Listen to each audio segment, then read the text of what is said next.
സെക്രട്ടേറിയറ്റിന് മുന്നിൽ ആശാപ്രവർത്തകർ നടത്തുന്ന സമരം നിയമസഭയിൽ ഉന്നയിക്കാൻ പ്രതിപക്ഷം അടിയന്തര പ്രമേയത്തിന് നോട്ടീസ് നൽകി. വിവരങ്ങളുമായി വിഷ്ണു കരുണാകരൻ ചേരുന്നുണ്ട്. വിഷ്ണു, 23ാമത്തെ ദിവസമാണ് ഇന്ന് ആശാവർക്കർമാരുടെ സമരം തുടരുന്നത്. ഇന്ന് സഭയിൽ ഈ വിഷയം ഉന്നയിക്കുകയാണ്. വിശദാംശങ്ങൾ എങ്ങനെയാണ്?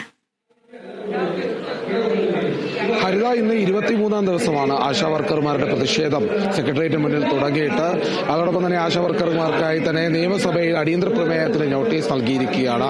ഈ സമരത്തിന് സർക്കാർ നടപടി സ്വീകരിക്കുന്നില്ല, അവരുടെ ആവശ്യങ്ങൾ പരിഗണിക്കുന്നില്ല എന്ന കാര്യം സഭ നിർത്തിവെച്ച് ചർച്ച ചെയ്യണമെന്നുള്ള ആവശ്യമാണ് ഉന്നയിച്ചിരിക്കുന്നത്.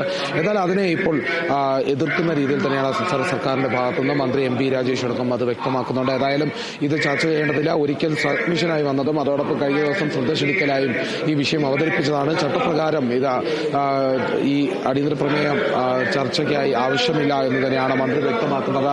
അത്തരത്തിലുള്ള വാദപ്രതിവാദങ്ങളാണ് ഇപ്പോൾ നടന്നു പോകുന്നത്. ഏതായാലും ഇതിനെ ചർച്ചയ്ക്കെടുക്കാനുള്ള സാധ്യത തീരെ മങ്ങുകയാണ്. ഏതായാലും രാഹുൽ മാങ്കൂട്ടമാണ് ഈ വിഷയം ചർച്ചയ്ക്കെടുക്കാനായി നോട്ടീസ് നൽകിയിട്ടുള്ളത്. ആശാവർക്കർമാരുടെ പ്രശ്നത്തിന് പരിഹാരം ഉണ്ടാക്കുക, അവരുടെ ആവശ്യങ്ങൾ പരിഗണിക്കുക എന്നാണ് സർക്കാരിന്റെ ആവശ്യം. ഏതായാലും അത്തരത്തിലുള്ള ഒരു തർക്കം ഇപ്പോൾ സഭയിൽ ഉടലെടുത്തുകൊണ്ടിരിക്കുകയാണ്. ഏതായാലും ഈ വിഷയം ചർച്ച ചെയ്യാനുള്ള സാധ്യത വളരെ കുറവാണ്. കഴിഞ്ഞ ദിവസങ്ങളിലെല്ലാം 2 തവണ ഇത് അംഗീകരിച്ചതാണ്, ചർച്ച ചെയ്തതാണ്. സബ്മിഷനായും ശ്രദ്ധ ക്ഷണിക്കലായും കൊണ്ടുവന്നത് കൊണ്ട് തന്നെ ഇതിനെ പരിഗണിക്കില്ല എന്നുള്ള നിലപാടിൽ തന്നെയാണ് സഭ മുന്നോട്ട് പോകുന്നത്.